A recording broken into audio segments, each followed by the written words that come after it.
BA, BCom, BSc, MA, MCom करें विश्व की सबसे बड़ी यूनिवर्सिटी इग्नू से। सॉल्व असाइनमेंट्स और गाइड बुक्स प्राप्त करें। संपर्क करें Mahakal computers, DAV PG college के पास, पंच मंदिरा मोड़ से दाहिने, सिवान।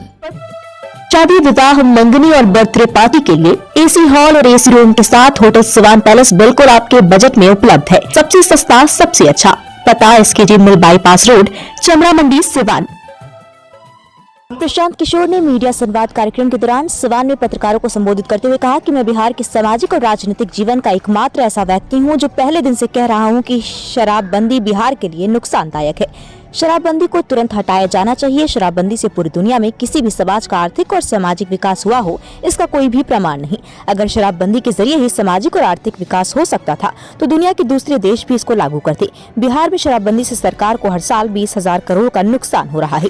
बिहार के गाँव में शराब की होम डिलीवरी हो रही है।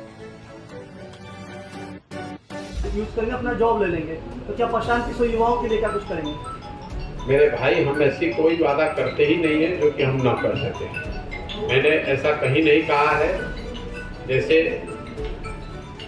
जिस महागठबंधन की आपने बात कही है, उसमें उसके नेता, RJD के नेता तेजस्वी यादव ने ये कहा कि हम जब सरकार में आएंगे तो पहली कैबिनेट में ही 10 लाख लोगों को नौकरी दे देंगे। वो तो आज समाज के सामने है कि वो झूठ बोल रहे थे।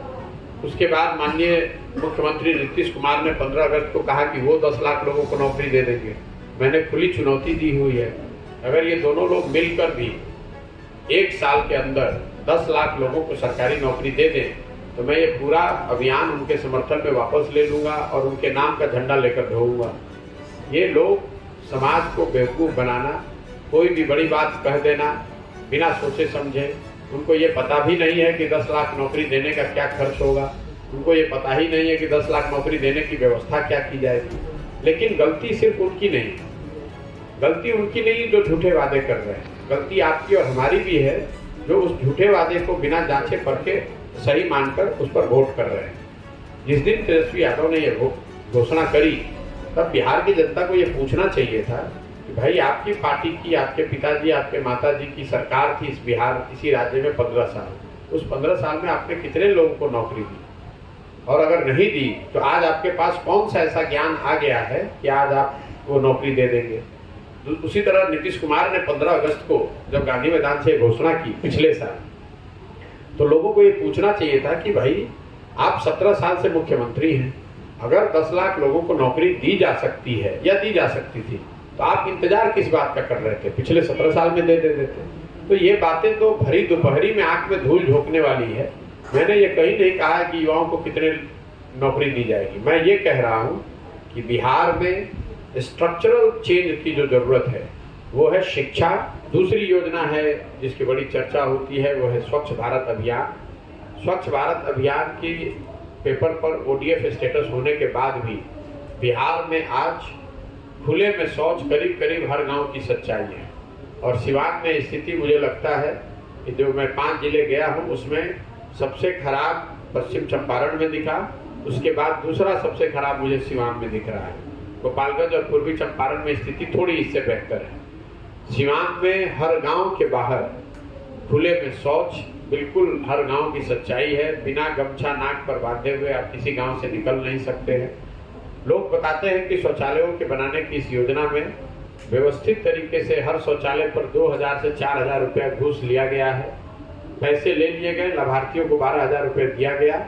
शौचालय बना कि नहीं, उसका उपयोग हो रहा है कि नहीं, इसकी चिंता किसी ने नहीं की है।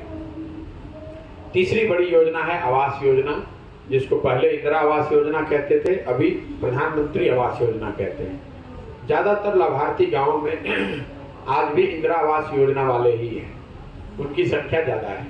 जिनको पीछे 25, 30, 40 सालों में कभी 20,000, 25,000, 30,000 रुपये मिला है। प्रधानमंत्री आवास योजना जो आजकल चल रही है, जिसमें लाभार्थियों को 1,40,000 रुपये प्रति घर मिलना है, उसमें सभी लोगों ने बताया कि कम से कम 20-25,000 रुपये। देखा जाए तो आए दिन जहरीली शराब से लोगों की मौत हो रही है। एक गरीब के घर में मौत होती है तो कोई पूछने नहीं आते हैं, और वही पैसे वालों के घर में दारू से ही मौत होती है तो कई नेता पहुंच जाते हैं पूछने के लिए कैसे मर गया और क्या हुआ था। इस पे क्या कुछ कहेंगे? भैया, बिहार में मैं एकमात्र व्यक्ति हूँ सामाजिक राजनीतिक जीवन में जो खुले मन से पहले दिन से कह रहा है कि शराबबंदी को हटाया जाना चाहिए। शराबबंदी बिहार के लिए नुकसानदायक है, इसलिए नहीं कि यहाँ का अनुभव क्या रहा। पहली बात कि शराबबंदी के जरिए किसी भी समाज का आर्थिक सामाजिक विकास हुआ हो, इसका कोई प्रमाण पूरे दुनिया में नहीं है। अगर शराबबंदी के जरिए ही सामाजिक राजनीतिक आर्थिक विकास हो सकता था तो दुनिया के दूसरे हिस्से में लोग सब बेवकूफ़ तो हैं नहीं, उन्होंने भी लागू किया होता। दूसरी बात, बिहार में शराबबंदी होने की वजह से शराबबंदी कहीं लागू है नहीं, घर घर होम डिलीवरी हो रहा है, हर गांव में शराब बिक रही है। लेकिन शराबबंदी होने की वजह से सरकार को 20,000 करोड़ रुपए का हर साल नुकसान हो रहा है। जो लड़के पढ़ाई में लगने चाहिए थे वो आज शराब के धंधे में लिप्त हैं। जो प्रशासन, पुलिस, लॉ एंड ऑर्डर और प्रशासनिक काम में लगना चाहिए था वो शराबबंदी को लगाने, छुपाने और उससे पैसा कमाने में लगा हुआ है। और जिन महिलाओं के नाम पर इसको किया गया है, जब गरीब घर के बच्चे पकड़े जाते हैं शराब के साथ तो उन घर की महिलाओं को ही सबसे ज़्यादा प्रताड़ना से सहनी पड़ती है।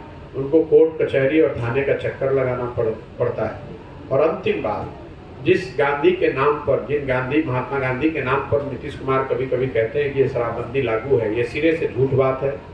महात्मा गांधी ने अपने जीवन में कभी भी ना ये बात कही न लिखी कि सरकारों को शराबबंदी लागू करना चाहिए।